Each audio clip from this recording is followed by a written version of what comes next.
ओम नमः शिवाय। जय जय श्री महाकाल। जैसा ही मैं भगवान भोलेनाथ का भक्त हूँ, छोटा सा ओम नमः शिवाय जय जय श्री महाकाल। आज मैं भगवान विष्णु की यानी विष्णु पुराण में से एक कथा का वर्णन सुनाने जा रहा हूँ। दूसरा अध्याय 24 तत्वों के विचार के साथ जगत के उत्पत्ति का क्रम का वर्णन और विष्णु की महिमा, यानी जो 24 तत्वों के विचार के साथ जगत की उत्पत्ति और विष्णु भगवान की महिमा का वर्णन सुनाता हूँ। ओम नमः शिवाय।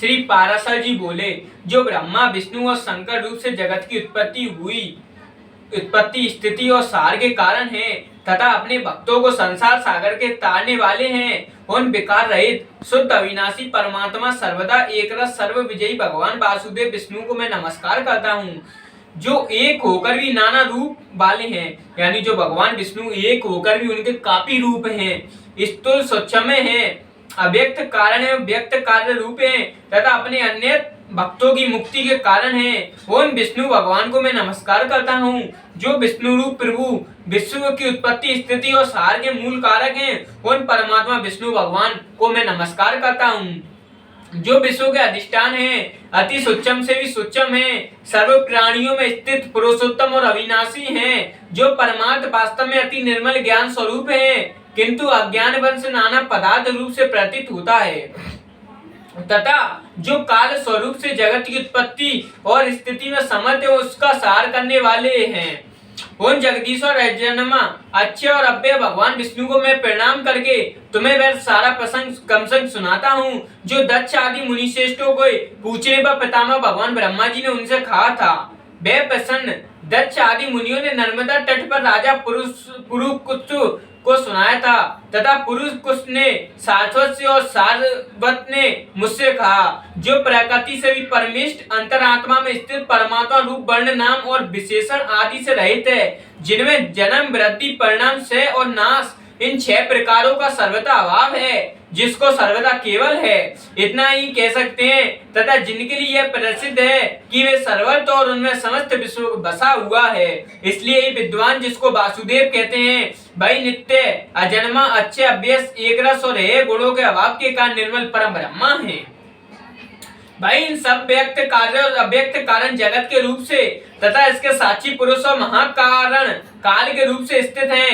हे द्विज, परम ब्रह्मा का प्रथम रूप पुरुष है, अव्यक्त प्रकृति और व्यक्त महादधि उसके अन्य रूप हैं तथा सबको शोभित करने वाला होने से काल उसका परम रूप है। इस प्रकार जो प्रधान पुरुष व्यक्त और काल इन चारों से परे हैं, जिसे पंडित जन ही देख पाते हैं, वही भगवान विष्णु का परम पद है। प्रधान पुरुष व्यक्त और काल से भगवान विष्णु के रूप पृथक पृथक संसार की उत्पत्ति पालन और सार के प्रकाश तथा उत्पादन में कारण है। भगवान विष्णु जो व्यक्त अव्यक्त पुरुष और काल रूप से स्थित होते हैं, इसे उनकी बालवंत किरणा ही समझो।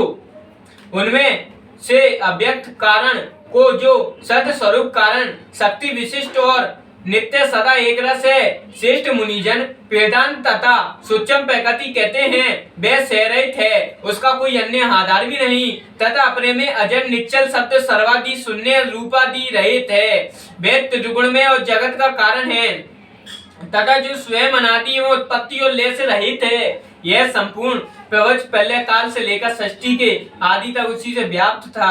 हे विद्वान, श्रुति के मर्म को जानने वाला श्रुति पुराण ब्रह्मा वेता महात्मा गण इसी अर्थ को लक्ष्य करके प्रधान के प्रतिपादित निम्नलिखित श्लोक को कहा करते हैं। उस समय पहले काल में ना दिन था, ना रात्रि थी, ना आकाश था, ना पृथ्वी थी, ना अंधकार था, ना प्रकाश था और ना इनके अतिरिक्त कुछ और ही था। बस श्रोतादि इंद्रिय और बुद्धि आदि का विषय एक प्रधान ब्रह्मा और पुरुष ही था।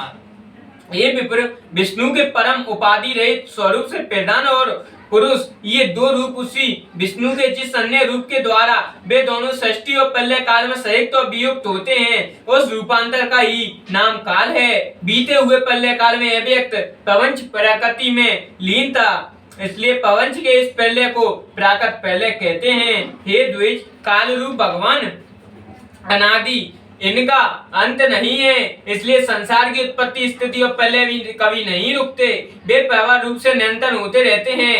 हे मैत्रेय, प्रलय काल में प्रधान प्रकृति साम्य अवस्था में स्थित हो जाने पर और पुरुष के प्रकृति से पृथक स्थित हो जाने पर विष्णु भगवान का काल रूप इन दोनों का धारण करने के लिए प्रवृत्त होता है। तदनंतर सर्ग काल उपस्थित होने पर उन पर ब्रह्मा परमात्मा विश्व रूप सर्वव्यापी सर्वभूतेश्वर सर्वात्मा परमेश्वर ने अपनी इच्छा से विकारी प्रधान और अभिकारी पुरुष में प्रविष्ट होकर उनको शोभित किया। जिस प्रकार क्रियाशील न होने पर भी गंध अपनी संधि मात्र से ही मन को सुरभित कर देता है, उसी प्रकार परमेश्वर अपनी संधि मात्र से ही प्रधान और पुरुष को प्रेरित करते हैं। ये ब्रह्मांड वह पुरुषोत्तम ही इनको सुरभित करने वाला है और वे ही सुरभ होते हैं तथा संकोच साम्य और विकास स्वरूप युक्त प्रधान रूप से भी ही स्थित है। ब्रह्मादि समस्त ईश्वरों की ईश्वर वे विष्णु ही समष्टि व्यष्टि रूप ब्रह्मादि जीव रूप तथा महत्व रूप से स्थित हैं। हे द्विश्रेष्ठ सर्वकाल के प्राप्त होने पर गुणों की साम्यावस्था रूप प्रधान जब विष्णु के श्रेष्ठ क्षेत्र रूप से अधिष्ठित हुआ तो उससे महत्व तत्व की उत्पत्ति हुई। उत्पन्न हुए महान को प्रधान तत्व ने आवृत किया। महत्व सात्विक राजस और तामस भेद से 3 प्रकार का है, किंतु जिस प्रकार बीज छिलके से संभाव से ढका रहता है वैसा यह त्रिविध महत्व प्रधान तत्व से सर्वव्याप्त है। फिर त्रिविध महत्व तत्व से ही बेकार सात्विक तेजस राजस और तामस भूतादि 3 प्रकार का अहंकार उत्पन्न हुआ। हे महामुने, वे त्रिगुणात्मक होने से भूत और इंद्रियां आदि का कारण है।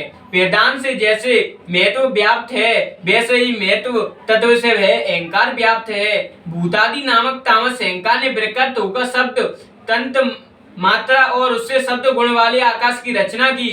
उस भूतादि तामस अहंकार ने शब्द तंत्र मात्र रूप आकाश को व्याप्त किया। फिर शब्द तंत्र मात्रा रूप आकाश ने विकृत होकर स्पर्श तंत्र मात्रा को रचा। उस स्पर्श तन मात्रा से बलवान वायु हुआ। उस गुण का स्पर्श माना है। शब्द तन मात्रा रूप आकाश ने स्पर्श तन मात्रा वाले वायु को आवर्त किया। फिर स्पर्श तन मात्रा रूप वायु ने विकृत होकर रूप तन मात्रा की सृष्टि की। रूप तन मात्रा युक्त वायु से तेज उत्पन्न हुआ। उस गुण रूप कहा जाता है। इस पर तन मात्रा रूप वायु ने रूप तन मात्रा वाले तेज को आवृत किया।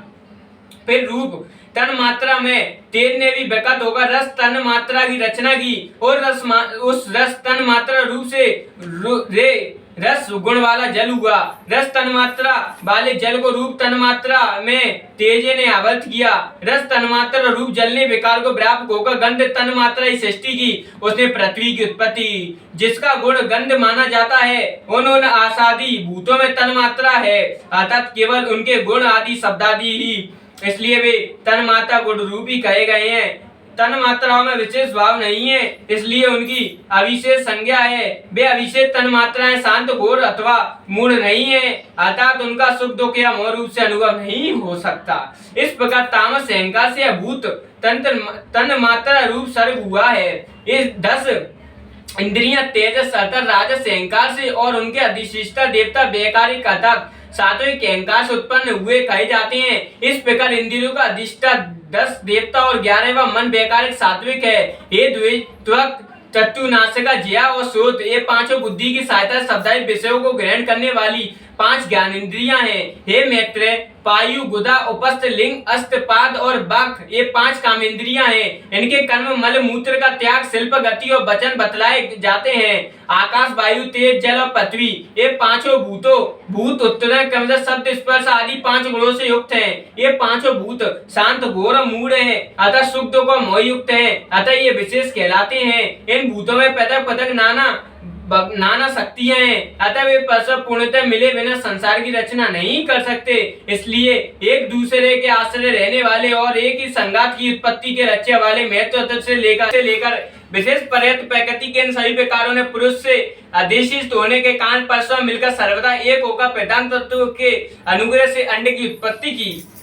हे महाबुद्धे, जल के बुलबुले के समान क्रमशः भूतों से बड़ा हुआ वह गोलाकार और जल पर स्थित महान अंड ब्रह्मा हिरण्य गर्भ रूप विष्णु का अति उत्तम प्राग के आधार हुआ। उसमें वे अव्यक्त स्वरूप जगत उत्पत्ति विष्णु व्यक्त हिरण्य गर्भ रूप से स्वस्थि विराजमान हुए। उन महात्मा हिरण्य गर्भ का सुमेरु उल्ब गर्भ को ढकने वाली झिल्ली अन्य पर्वत जरायु गर्भाशय समुद्र गर्भाशय रस था। ये विप्र उस अंडमयी पर्वत और दिव्यादि के सहित समुद्र ग्रह गण के सहित संपूर्ण लोक तथा देव असुर और मनुष्य आदि विविध प्राणी वर्ग प्रकट हुए। वह अंड पूर्व की अपेक्षा 10 गुण अधिक जल अग्नि वायु आकाश और भूतादि अर्थात तामस अहंकार से आवृत है तथा भूतादि महत्व से घिरा हुआ है और इन सबके सहित वह महत्व ही अव्यक्त प्रधान से आवृत है।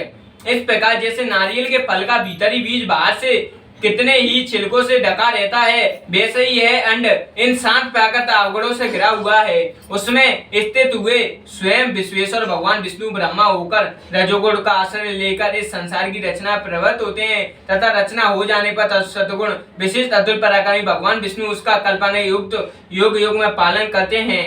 हे मैत्रेय, वे कल्प का अंत होने पर अति दारुण तम प्रधान रुद्र रूप धारण करके वे जनार्दन विष्णु ही समस्त भूतों का भक्षण कर लेते हैं। इस प्रकार समस्त भूतों का भक्षण कर संसार को जल में करके वे परमेश्वर शेष सैया पर शयन करते हैं। जगने पर ब्रह्मा रूप होकर वे फिर जगत की रचना करते हैं।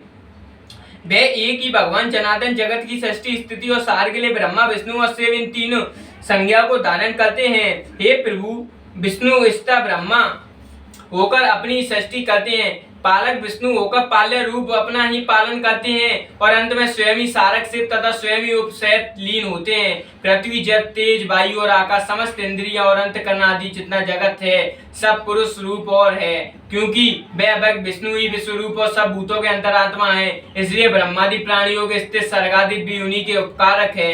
अतः जिस प्रकार ऋषियों द्वारा किया हुआ वन यजमान का उपकारक होता है, उसी तरह परमात्मा के रचे हुए समस्त प्राणियों द्वारा होने वाली सृष्टि उन्हीं के उपकारक है।